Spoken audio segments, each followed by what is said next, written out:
The next thing you know, you're right. You're treating people like things, working on all these pieces, and it's got to work to make cash flow. You see the money, you see the time. You're getting home late from work and not spending time with your family. So you have that internal pressures that no one gets to see. And then you like put those pressures on the people. It's crazy.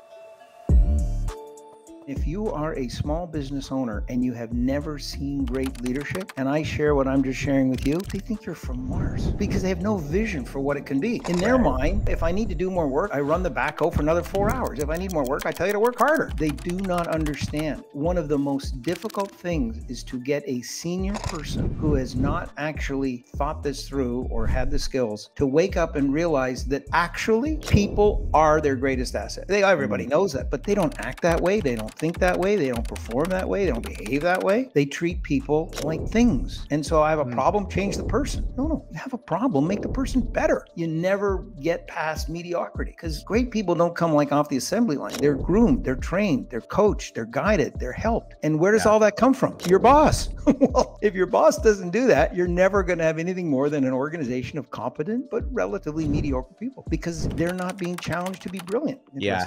It speaks to the importance of having mentors, of coaching your team, of being that person for them. Maybe we're really good at the job, but we're no longer doing the job. Now we're teaching other people how to do the job because that's leverage. We're not going to ever have business leverage if they're not doing the job. Our job is to get good at showing them how to do the job. Exactly. Which comes right back full circle. How do you do that? The only way to do it is show them a mirror of their current behavior and the consequences. I can tell you forever, but they will not listen to me. But if I put them through an experience and they conclude for themselves, they go, oh, that's right. That's what I do. And that's the outcome. I could do it better. Show me how. So without that experience, it's just a lecture and they wait for you to get out of their office so you can get back to their paperwork. Very difficult to break cognitive dissonance. Yes, exactly. Somebody that's in your organization that is not performing optimally, like we have two decisions. One is we can just bark orders because we're irritated, we're upset, and all this other stuff. Everything that you spoke to is going the absolute opposite of that. And it's encouraging, it's helping, it's pushing ahead, creating a better situation. It's valuing the potential within every human being.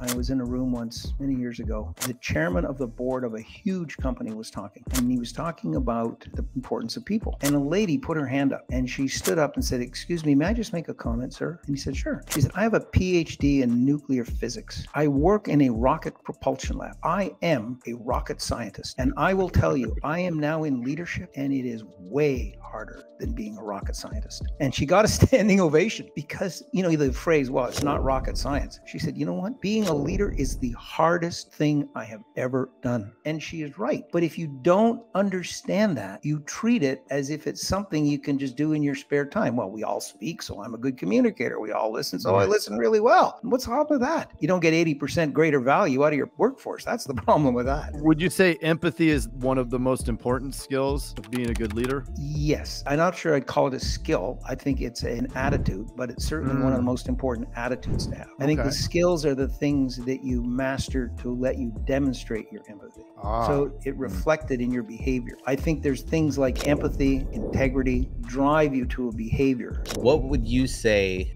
the values of a strong leader are? The most important is to recognize the worth of a human being. There's a lot of talk today about diversity, equity, and inclusion training, and we do it. But really at the heart is, do you respect the other person? So respect for a human being is an important value, which valuing what they can bring is an important value. I think one of the most important things is what I would consider character, which is missing in today's world, like in spades. If I say something, you can rely on it. It's true. It's not something that I just say. If I promise to deliver, I will deliver. If I commit to something, you can rely on it. Accountability, those types of things. But those are aspects in my mind of character. I believe that today's workforce is looking for those kinds of things in their leaders far more than tell me what to do and tell me how to do it.